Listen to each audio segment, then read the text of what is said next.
네네네. 여기서 왜 그래?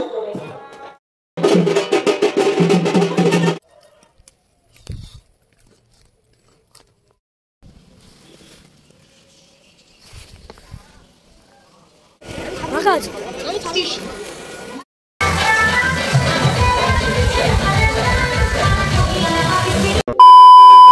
আশা করছি টাইটেল আর থাম্বনেল দেখে তোমরা বুঝেই গেছো। ইয়েস, বরের দরকার নেই, বাড়ি থেকে বেরিয়ে কিভাবে এনজয় করতে হয় সেটাই তোমাদের দেখিয়েছি। সবসময় বরকে লাগবে এমনটা নয়। এটা ছিল অষ্টমীর দিন। জানি তোমরা ভাবছো যে এত দেরি, কালী পুজো তো চলেই এলো। ওই যে বলেছিলাম ল্যাদ লাগে, ওই কারণেই তো আমার এডিট করতে এত লেট হয়। দুর্গাপুজোর ভ্লগ কালী পুজোয় দেখতে পাচ্ছ তোমরা। আমি যে এতটা লেটুস নিজে মাঝে মধ্যে মনে হয় যে সেম অন মি। যাই হোক, অঞ্জলি দিয়ে চলে এসেছিলাম। অঞ্জলিতেও ঠিকঠাক টাইমে পৌঁছাতে পারিনি, সবে শুরু হয়েছে আর গিয়েছিলাম।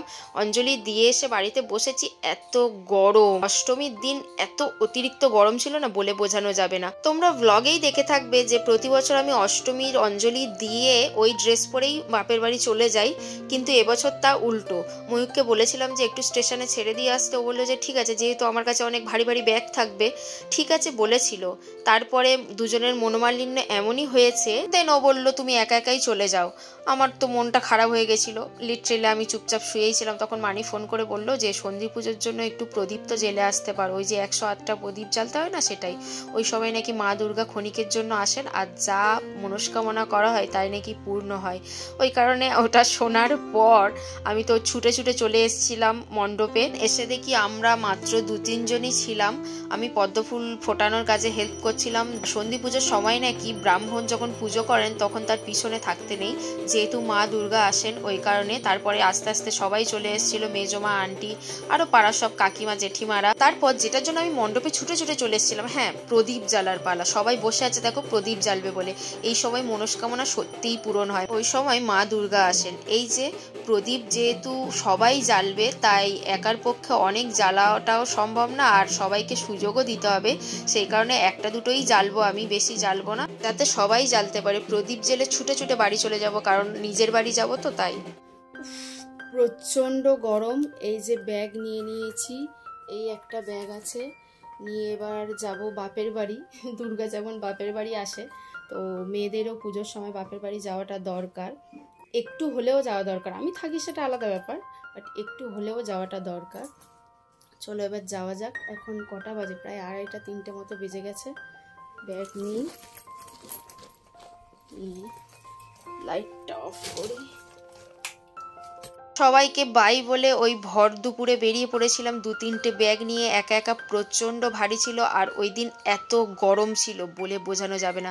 সত্যি খুব কষ্টও হচ্ছিল, ব্যাগগুলো তো অনেক ভারী ছিল। 5 মিনিট হেঁটে স্টেশনে যাওয়ারও ক্ষমতা ছিল না, সেই কারণে এখানে বসে পড়েছি। টোটো যতক্ষণ না আসবে যেতে পারবো না, টোটো এলে তবেই যাব। আবার টোটো অনেকটা আগে একটু নামিয়ে দেয়, মানে 2-3 মিনিট হাঁটতে হবে। 2 মিনিটও না, হ্যাঁ 2 মিনিট হাঁটতে হবে। তাও যেন ওটা আমার কাছে অনেক কষ্টকর। ওটা হেঁটে চলে যেতে পারবো। এই যে ফাইনালি স্টেশনে এসেছি, বাট বসার এখনও জায়গা পাইনি। খুব কষ্ট হচ্ছে। মনে হচ্ছিল যেন ময়ূক যদি আসতো তাহলে অনেক ভালো হতো। মনোমালিন্যটা এমন সময় হলো যে ও আর আসতেই চাইলো না। যাই হোক, বর নেই তো কি হয়েছে, একাই এনজয় করা যায়। যদি তোর ডাক শুনে কেউ না আসে তবে একলা চলো রে, এই গানটা তখনই আমার মনে পড়ে যখন কেউ আমার সাথে থাকে না। যাই হোক, ট্রেনে উঠে পড়েছি, উঠে এবার স্টেশন চলে এসছে, নামারও পালা। এতটা এক্সাইটেড আছি বলে বোঝানো যাবে না।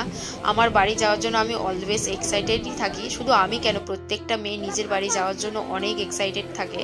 ওই দিন আমিও ছিলাম, বোনকে বলেছি আসতে। এতটা গরম, আমি আর দুপুরবেলা গাড়ি পাওয়া যাবে না, হেঁটে যেতেও পারবো না, আমার ভালো লাগছে না। তো ও চলেও এসছিল, ওর গাড়িতে উঠেও পড়েছি। আমি বললাম যে ব্যাগ থেকে ফোনটা বের করে দিয়ে একটু ক্লিপ নে। ও কিছুতেই প্রথমে দিতে চাইছিল না, বললো না আমাকে কিন্তু নিবি না। ও যেহেতু নাইটি পরে এসছে সেই কারণে। আর পাড়ার ভিতর থেকে নাইটি পরে এলেও কোনো চাপ নেই, নাইটিটা হচ্ছে ন্যাশনাল যদি ড্রেস করতো মেয়েদের বেশ ভালো হতো। দেন বাড়ি যাওয়ার পর মানু যে ওর পিপিকে দেখলে কতটা হ্যাপি হয় সেটা মানে ভাষায় প্রকাশ করা যাবে না, তোমরা নিজেরাই দেখো।